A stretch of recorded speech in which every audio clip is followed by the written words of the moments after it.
Hey everybody, it's Eddie from Tokyo. This is your cryptocurrency update from Japan. I want to give you some recent breaking news, some insight, and of course, a bit more of the details than what you might find in a headline. And I'm going to move fast because I'd like to deliver this in 10 minutes or less. So think of it as skipping across a lake on top of lily pads. If we spend too much time on top of that lily pad, we're going to sink.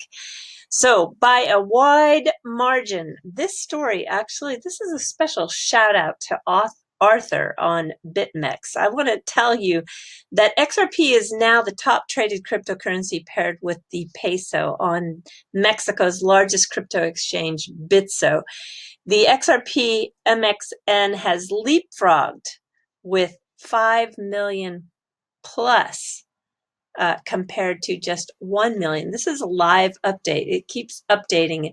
Just about 10 minutes ago, it was only at 806,000. So it has crept up a little bit, but it is nowhere even close to the XRP pair with the Mexican peso. This is all about the ODL liquidity. This is the on-demand liquidity that is providing those bridge currency functions for MoneyGram and others, according to the last interview that Bitso CEO Daniel Vogel has just told us. So yeah, take that. And your comment, Arthur, was really not very classy, and I think it's going to have some karma along with it. Okay, I am going to tell you about Ripple resists industry trend and leads startup ranking. This is part of the Q4 2019 investments. As a whole, 2019 was not so good. I think we're going to see a lot more investing in 2020. It fell by 30% for venture capital raised for companies in blockchain. But Ripple, for 2019, they have the highest amount of funds raised, and they completed that $200 million round with just 3 investors, SBI Holdings, Tetragon, and Route 66 Ventures. Route 66 actually led the round. They had, 164 deals in Q4. That was a total of 785 million. And as you can see here, let me show you this page. The 4 companies that followed Ripple, the one just right after Ripple in terms of the totals, was Figure Technologies. They just raised half the amount. So you can see by comparison that the 200 million that Ripple raised was quite large. And then Layer 1, Digital Asset Holding, and Peer Nova followed respectively with 50 million, 35 million, and 31 million. If you love stats like I do, in all of 2019, there were 816 deals. Okay, let's go back to this Route 66 Ventures, because like I said, they led that round, and it's quite interesting. We learned about this, of course, on the 20th of December 2019, but there is a company that they invested into and already have exited. This is called Moven. Moven is a mobile-centric banking company, and they were, considered number 1 in terms of redefining banking, according to Route 66. Now, the reason why that's important is because this Moven company just received funding from SBI. I learned this from Sam, who let me know last night on Twitter. I missed this. There wasn't a lot of coverage about it, and so I really want to thank him for giving me the heads up. So on the 31st of January, the American banker announced that SBI Holdings invested also in Moven, and they are going to be the first neobank that is receiving multi-million dollars of infusion from SBI, which will allow them to acquire a bank. SBI, who led this round, will also take one of the 6 seats on the board, and they're going to create this kind of special enterprise called Moven Enterprise, and this will allow them to participate in a joint venture with SBI.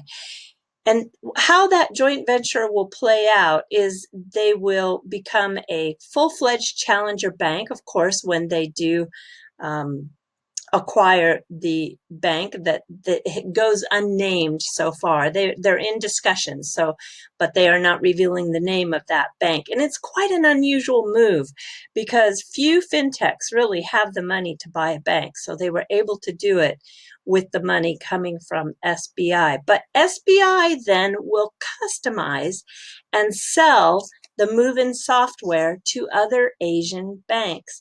Now, I'm not sure if you know about this, but when they created the SBI Ripple Asia group, they kind of formed a similar agreement. And let me just come down here on this article, which came out on January back in 2016, when they actually did that deal. And you can see that the SBI Ripple Asia, the new joint venture, will not only service Japan, but also China, Taiwan, South Korea, and ASEAN countries. So SBI is functioning as a sales arm to get the RippleNet technology throughout Asia. For the Ripple Asian Pacific region, it is based in Sydney, and they will continue to service the areas of Australia, New Zealand, Singapore, India, and the Middle East. So that gives you a really good idea of how they structured that deal with SBI. And SBI then built out its own engineering team and sales force to meet integration requirements and Ripple's growing regional demands. So I think you know that they have worked out the RippleNet technology with the Vietnam Bank and also with the Siam Commercial Bank. So they're busy at work getting this region up and active. Okay, now the SBI bank called Sumishin, they are planning an IPO. And the story broke just a couple of days ago with an article by the Nikkei. The Nikkei is like the Wall Street Journal here. And Mr. Kitao retweeted this. So I think it's very interesting to see that this bank, which is an internet-only bank, will be the very first in the nation to go public. So this is the first internet bank. And so this is pretty big news. Now, if we go back to Moven, the person that is driving the growth behind this company is a gentleman by the name of Brett King. He's very interesting. He's a futurist. And he said something in a presentation that I listened to, and that is, banking is something you do, not where you go. And boy, is he so correct, especially with the way the online banks and these challenger banks are now taking so much of the market share with the traditional banking. And by 2025, more people will have a bank account that they got on their phone than by visiting a branch. Not surprising. And I can remember in 2018, JP Morgan Chase announced that for 2019 that they were going to open 70 new brick and mortar branches. And I thought, oh my gosh, that's pretty crazy. And sure enough, it was crazy because January 29th, just 6 days ago, they have announced that they plan to cut hundreds of jobs.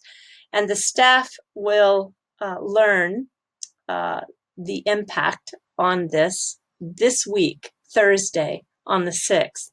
And it's going to affect their consumer unit. So yes, this is the unit that works with people, customers, for home mortgages, credit cards, deposits, auto lending. This is half the bank's revenue. So I just, yeah, well, I think that they are really behind the curve in regards to the future. Now, if you like talking about the future, even if you're not interested in banking, I think you're going to find Brett King is very interesting. So he has many presentations that you can find on YouTube, and he has been around the world, 50 countries in just 3 years, giving these presentations. So you can find a lot of them online. He also says that in 2025, by then, we're going to get more advice from AI than by humans, and 20% of all of our transactions will be made by voice. Interesting. All right, so if you're not able to watch those presentations because you're busy and on the move, but you do have the time to kind of multitask and do podcasts. I know I do a lot of that. You can find that he has the #1 global fintech podcast called Breaking Banks. And gosh, I just think, it's just so clear to me that SBI, Ripple, and Route 66 and Moven, they all have one thing in common, and that is the future.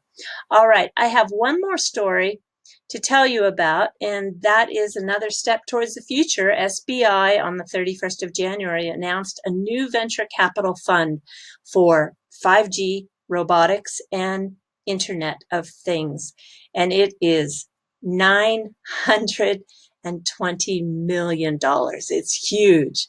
It's just going to be a huge venture capital fund, and that's going to give him a lot of power again to make many more mergers and acquisitions and joint ventures, and I just can't wait to see. It's going to be a very exciting year. Okay, everybody, I'm moving to the fluff, which is about Valentine's Day, because it's coming up, and it's a little bit different here in Japan. The men are on the receiving end for chocolate. Yeah, it's the women who actually give the man a Valentine's gift. It's totally opposite. Now, there is a gift back day for men to give chocolate to women, but that doesn't happen until March 14th.